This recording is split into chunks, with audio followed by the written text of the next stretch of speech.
Mis amados hermanos, buenos días. 6:15 de la mañana o 6:16, quizás acaba de cambiar ya el minuto, pero puntuales a la cita que día con día nos hemos propuesto tener en este encuentro con la palabra de nuestro Dios. Procedemos y nos encomendamos al Dios de todos los cielos, esperando nuevamente en Él su gracia y su misericordia sobre nuestra vida. Vayamos por favor a una cita de inicio que se encuentra en Proverbios capítulo 18, versículo 10. Proverbios 18:10. Y en esta semana vamos a continuar con la temática de Esdras y Nehemías bajo un enfoque diferente. Perseverancia en la reconstrucción. Perseverancia en la reconstrucción. Pero ¿cómo habremos de perseverar si no tenemos el ánimo? ¿Y dónde encontramos el ánimo para poder perseverar? La perseverancia en la constancia permanente, en la consecución de un propósito. Es decir, continuar y continuar hasta lograr algo. Vemos la vida del apóstol Pablo encaminada siempre, enfocada siempre en un propósito. Alcanzar aquello para lo cual Jesucristo le alcanzó. Vemos la vida de nuestro Señor Jesucristo perseverando siempre en las pruebas, desde inicio fortalecido por su Dios para alcanzar el lugar de donde había venido, retornar con su Padre, a su Dios y a nuestro Dios. Proverbios 18, capítulo 18, versículo 10. Dice la Escritura: torre fuerte es el nombre del Señor, o el nombre del Señor es torre fuerte, un orden u otro en las distintas versiones, pero el significado es el mismo. La esencia de la palabra sigue siendo la misma. El nombre del Señor es torre fuerte. El comparativo era llegar en aquel entonces en una guerra a una torre que proveía no solamente fortaleza, sino visión de futuro. Así llegó Nehemías y todo aquel pueblo. Él, Nehemías, caminando detrás del pueblo, llegaron a aquella gran torre sobre la muralla y pudieron ver. Torre fuerte es el nombre del Señor. ¿Quién les permitió llegar a esa torre a Nehemías y al pueblo? ¿Quién les permitió? Sino solamente nuestro Dios. Torre fuerte es el nombre del Señor. A ella corre el justo. ¿A dónde corrió Nehemías? Corrió a nuestro Señor. Y dice la Escritura: el nombre del Señor es torre fuerte, a ella corre el justo y está a salvo. Siempre que nuestros pensamientos, nuestra alma, nuestro corazón, en los momentos de dificultad y de oprobio, de ignominia, de dolor, de dificultad, de desesperanza, nuestro corazón se inclina hacia Él, corre hacia Él, hacia esa torre, buscando un refugio, una seguridad y una protección. Entonces nosotros encontramos no solamente el refugio, sino encontramos la salvación en Él. Eso ocurrió con Nehemías. Si nosotros nos trasladamos a la Escritura, vamos a ver que cuando él vio la grave situación en la cual se encontraba la ciudad amada de Jerusalén, cosa que es diferente a la Jerusalén celestial, porque la Jerusalén celestial se encuentra en total custodia de nuestro Dios, pero la terrenal así está así, en una reconstrucción. En tanto que la eterna viene, la terrenal está en una reconstrucción. En tanto que somos revestidos de lo celestial, lo terrenal está en reconstrucción. Si hacemos un paralelismo, un símil en cuanto a lo eterno y lo terreno. Pero ¿qué es lo que hizo Nehemías? Él no se refugió en el rey, no fue inmediatamente a buscar la ayuda del rey, como en ocasiones hacemos nosotros. Vamos y buscamos la ayuda del hombre, queremos que la iglesia sea sustentada a través del poder humano. Fue lo mismo que hizo la iglesia del principio. Empezó a unirse con el poder político, con el poder económico, porque pensaron que allí tenían la fuerza, que la iglesia iba a ser grande porque tendría la ayuda o el poder del Estado, que la iglesia sería grande porque tendría poder económico. Y resulta que ni lo uno ni lo otro. La historia nos demostró que la iglesia unida con el poder de las tinieblas fue menos. Que la iglesia unida hacia el poder económico humano fue menos, pero que una iglesia unida a la gracia y al poder de Dios, el libro de los Hechos, encontró la fortaleza para dar de comer al hambriento, para sanar a aquel que tenía enfermedad por medio del poder de Dios, no por medio de algún programa médico o clínico que ciertamente son buenos, pero que el primer refugio no debe ser ese. El primer refugio debe ser nuestro Dios. ¿A dónde corrió Nehemías? Nehemías volcó su corazón a Dios en ayuno, en oración, en búsqueda constante de Dios. La respuesta no vino inmediatamente al día siguiente, pero ¿qué tuvo él que hacer? Perseverar. Es decir, seguir buscando y perseverando pacientemente. Por eso la palabra, cuando nosotros la tomamos del griego en el Nuevo Testamento, inclusive en el arameo también, vamos a encontrar que en ocasiones esa misma palabra se utiliza para perseverancia que para paciencia. ¿Qué nos quiere decir? Que estamos caminando en paciencia en la espera, pero también seguimos avanzando. Y esa es la perseverancia, no detenerte a pesar de la circunstancia adversa que tú estás viendo. Y hoy estamos viviendo precisamente un tiempo de reconstrucción de todas las cosas. Y a la vez que es una situación complicada, difícil, también es la gran oportunidad que tenemos de volver a hacer en Dios todas las cosas como fueron al principio. Los cimientos están establecidos. Lo que hay que hacer es poner cada piedra, cada mortero, cantidad de morteros sobre las piedras, hasta poco a poco ir reconstruir. Y en el poco a poco es donde nos cansamos. En el poco a poco es donde viene la desesperanza, en no lograr ver aquello ya terminado, pero ese final llegará. Y además de eso se suman las insidias del enemigo, los estorbos del enemigo, los desánimos de aquellos que no quieren seguir, las traiciones como las experimentó Nehemías. Aún sin embargo, él perseveró. Pero yo quisiera hablarte hoy en un principio de cómo empieza una obra de reconstrucción. Diremos, buscando a Dios, ciertamente. Pero hay un elemento que nosotros encontramos aquí en la palabra que muchas veces pasamos por alto, y es precisamente del cual nos habla el proverbista Salomón. Te invito por favor enseguida ahí en el libro de Proverbios 19:11, habiendo dejado el 18:10, el 19:11 nos dice de la siguiente manera: la discreción del hombre le hace lento para la ira. La discreción del hombre le hace lento para la ira. Y nos vamos a quedar con la segunda parte del versículo cuando nos dice: y su gloria es pasar por alto una ofensa. Su gloria es pasar por alto una ofensa. Y de aquí partimos en referencia a Nehemías en un principio de vida, en un principio de reconstrucción. Cuando iniciamos una reconstrucción, es decir, volver a edificar sobre lo que una vez fue, y lo pongo en un símil de un matrimonio que está pasando dificultades, que lo mejor pues es a su vista destruir y empezar de nuevo, pero Dios nos dice, vuelvan a reconstruir, porque es posible. Asimismo sucedió con la ciudad de Jerusalén. Podían haber establecido otra ciudad, pero esa ciudad no era cualquier ciudad. Era la ciudad sobre la cual Dios había hablado que mandaría el reinado de David y les volvería a dar aquella gloria y aquel reino. Es igual en un matrimonio en comparación. Dios los unió, Dios los bendijo, y lo más fácil en ocasiones es ir a buscar y establecer otra empresa en el sentido de actividad y volver a iniciar.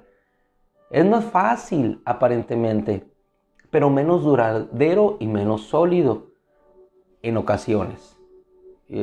Pero por lo regular sucede lo contrario.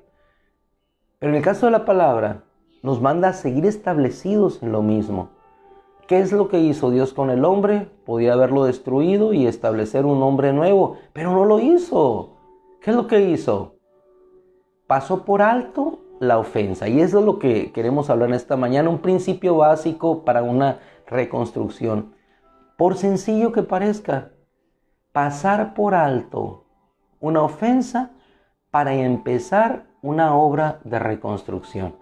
Y yo me quisiera basar precisamente en la oración de Nehemías, cuando él en el versículo 8 del capítulo 1 habla de esta manera y le dice: recuerda todas las ordenanzas que diste a tu siervo Moisés cuando dijiste. Es tomando él la ordenanza y exponiéndola en reverencia delante de Dios. Si son ustedes infieles a mí, yo los esparciré entre las naciones. Aquí encontramos un reconocimiento. Estamos encontrando el reconocimiento previo que tuvo Nehemías también, de decir, somos nosotros los que hemos fallado. Como dice la Escritura en Isaías también, ¿dónde está la carta de divorcio la cual yo di? Yo no los vendí. Por sus iniquidades ustedes fueron vendidos. Entonces, hermano, en ocasiones hay consecuencias en nuestra vida que Dios no quisiera para nosotros.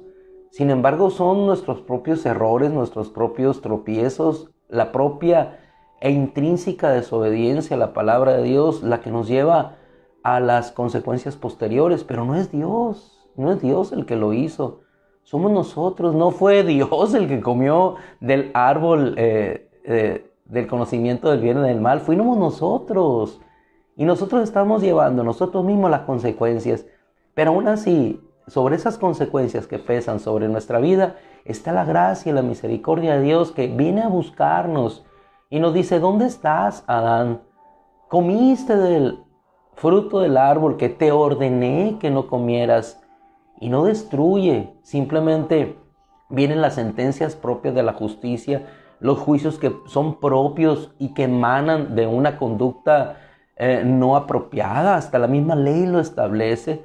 Pero sobre todas esas cosas viene la misericordia de Dios y la promesa de Dios de que nos levantaría. Dios pudo habernos destruido, sin embargo pasó por alto aquella situación. Versículo 9, pero si se vuelven a mí, dice Nehemías, y guardan mis mandamientos, estatutos, los ponen por obra en recordatorio de la ley que habían recibido, aunque sus desterrados estén en los extremos de los cielos, desde allá los tomaré para traerlos al lugar que yo escogí para hacer habitar allí mi nombre. ¿Qué hizo Nehemías? Invocó, no vamos a decir una de las enmiendas de la Constitución, ¿no? Para salir libre. Simplemente él dijo: pasa por alto, Señor, pasa por alto, porque tu palabra nos dice eso, que si nosotros pecásemos, pero nos arrepentimos de cualquier lugar en el cual nosotros nos encontremos, tú nos vas a recoger. En pocas palabras, nos vas a restaurar y nos vas a plantar en el mismo lugar que tú determinaste para nosotros. ¿Y qué hizo Dios? Pasó por alto aquella ofensa, porque Él lo había determinado de antemano. Antes de que aquello aconteciera, Él ya había determinado que una ciudad habría de ser reconstruida, porque Dios no quería la destrucción de su pueblo. Dios no quiere el malestar de su pueblo, quiere nuestra bendición, pero en ocasiones nosotros no entendemos, nos alejamos de Él, nos alejamos de sus mandamientos y sobrevienen las consecuencias. Pero cuando nos acercamos con un corazón humillado, con un corazón contrito, al corazón contrito, humillado, dice su palabra, no despreciarás tú, oh Señor, jamás. Salmo 51, David, después de su pecado. ¿Quién más que él? ¿Qué más que esa experiencia que nos muestra que Dios pasó por alto el pecado? Pasó por alto el pecado de David y el nuestro. No temas, David, no morirás, no morirás. Dios ha perdonado tu pecado. Y eso mismo que le fue dicho a David, es lo que nos dicho a nosotros también. No temas, tu pecado ha sido perdonado, pero viene la etapa de reconstrucción. Y en esa reconstrucción es difícil. En esa reconstrucción en ocasiones viene la huida, porque la ingratitud de uno de nuestros hijos nos persigue y ambiciona el trono. Tenemos que huir, tenemos que admitir que un Simei nos maldiga y tenemos que decir: quizás Dios lo está mandando. Tenemos que salir cabizbajos, en lloro, en lugar de como le hacíamos antes. Estoy hablando de la figura de David, como hacíamos antes, que salíamos con el gran gozo y con la victoria de Dios en nuestro corazón. Es el pecado el que nos aleja de Dios, Pero Dios pasó por alto nuestros pecados, enviando a su Hijo a morir por nosotros, para que nosotros no fuéramos condenados por esa justicia, sino acogidos por esa gracia hermosa, permanente, para cada uno de nosotros. Dios pasó por alto el pecado. Y es lo mismo que nos enseña Nehemías. Pasó por alto. Pasó por alto. Y en el pasar por alto empieza, ahora sí, en esa confianza, la obra de reconstrucción. Porque ¿quién puede empezar sabiendo que Dios nos sigue atribuyendo pecado? ¿Quién puede empezar de nuevo algo si está el constante reclamo sobre nuestra vida, que seguimos siendo los mismos, que no hemos cambiado, que ahí sigues igual? ¿Quién puede empezar una obra de reconstrucción sin pasar por alto la ofensa y dejar todo atrás? Dios pasó por alto nuestra ofensa y nos lleva en una obra de reconstrucción. Torre fuerte es el nombre del Señor. A Él corre el justo y es salvo. Proverbios 19:11, la discreción del hombre le hace lento para la ira y su gloria es pasar por alto una ofensa. Si hoy podemos aprender este sencillo principio de pasar por alto una ofensa para continuar en esa obra de reconstrucción, hermanos, ese es el principio. Después viene y enfrentaremos dificultades y esas serán propias de la reconstrucción.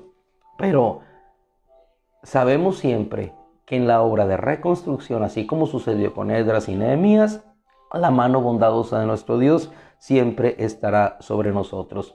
Tomamos de ejemplo y referencia igualmente la experiencia de Esdras. Capítulo 7, versículo 28 dice Esdras: y que me ha extendido misericordia delante del rey y de sus consejeros y de delante de todos los príncipes poderosos del rey. Así fui fortalecido. En la obra de perseverancia, en la reconstrucción de lo que habrás de tener que hacer en tu matrimonio, en tu lugar laboral, en tu nación, la obra de reconstrucción es pesada, difícil, extenuante. Pero no estamos solos. Hemos corrido al nombre del Señor a refugiarnos en Él. ¿Y qué encontró Esdras? Dice: así fui fortalecido, versículo 28 del capítulo 7, según estaba la mano del Señor mi Dios sobre mí. Y entonces reuní a los jefes de Israel para que subieran conmigo. No podemos subir solos. La obra de reconstrucción no es una obra de Esdras solo, no es una obra de Nehemías solo, es una obra en conjunto. La obra de reconstrucción en un matrimonio es una obra que no se hace uno solo. No tienes tú, mujer, que iniciar una obra de reconstrucción. Lo primero es el reconocimiento. Lo segundo, ponernos de acuerdo. Lo tercero quizás podría ser reunir a todos después de ver aquella situación como la vio Nehemías al llegar de noche por aquella ciudad, y reunir y decirles: vean la mala situación en la cual nos encontramos. Todos vieron aquella situación, vengan, pero reconstruyamos. No podemos dejar lo que Dios nos dio en las ruinas, con las puertas devastadas, con las murallas caídas. Vengamos y reconstruyamos, dijo Nehemías, y no seamos más motivo de ignominia. Levantémonos y hagamos la obra de reconstrucción. El llamado: levantémonos y hagamos la obra de reconstrucción. No deje que tu matrimonio se quede tirado en la basura. No deje que tantos años de esfuerzo en la vida cristiana se queden ahí apagados en el olvido. Empieza a reconstruir tu vida de oración. Empieza a reconstruir tu vida de búsqueda de Dios. Empieza a acudir al Señor. ¿A quién más vas a ir? Si te refugias en el mundo, ¿qué vas a encontrar? Quizás alegría, y qué alegría en este mundo que cada vez se torna más complicado y difícil. No vas a encontrar alegría en un segundo amor, no vas a encontrar alegría en un segundo trabajo. Tienes que encontrar el gozo permanente de Dios y la alegría que sobreviene y que subyace en ese gozo que Dios te da en el lugar en donde Dios te plantó, con la mujer que Dios destinó para ti, con el hombre que Dios dispuso para que pudieras pasar una vida juntos hasta el final. Entonces inicia y empieza hoy con este principio sencillo de la Escritura. Pasa por alto la ofensa de quien sea y empieza una obra diferente en reconstrucción. Vengan, levantémonos. Entonces se esforzaron, dice Nehemías capítulo 2, 18, se esforzaron sus manos para hacer esta buena obra. Después de esa decisión viene el esfuerzo, pero es un esfuerzo gozoso en el cual en ocasiones verás que las cosas quizá no salen como tú esperabas, pero persevera y ten paciencia hasta el final, que la muralla será reconstruida y al final podrás probar de los frutos y gozar de esa victoria que Dios nos da a todos cuando corremos a Él y podemos hacer nuestra la palabra. Torre fuerte es el nombre del Señor. A Él, a Dios, correrá el justo y será salvo. Padre, en el nombre de Cristo Jesús, Señor, te damos gracias como cada mañana. Te rogamos, Señor, que el deseo, como hoy lo expresaba nuestro hermano Nofre, nuestro hermano Sergio, Señor, que tengamos un día y una semana muy bendecida, que así sea, Señor. Nos sumamos a esa intención de sus corazones para, Señor, ser bendecidos por ti. Qué mayor bendición que encontrarnos con tu palabra, que encontrarnos con la realidad de lo que somos, Señor, no para ser desechados, sino para ser reconstruidos en ti, y reconstruidos en ti, primeramente nuestros corazones, podamos reconstruir aquellas cosas que tú nos diste, Señor, y con nuestra mano negligente dejó caer. Pero aquí estamos, Señor, fortalece nuestras manos para poder reconstruir, y ayuda, Señor, y esfuerza nuestro corazón para encontrar el ánimo en ti, no en una muralla, en ti, Señor, para continuar siempre hacia adelante. En el nombre de Cristo, que así nos sea concedido. Amén, Señor. Gloria a Dios. Mis amados hermanos, qué bella es la palabra, hermosa, poderosa, que nos lleva siempre al reconocimiento de nuestra humanidad y al reconocimiento igualmente, como en un espejo, cuando nos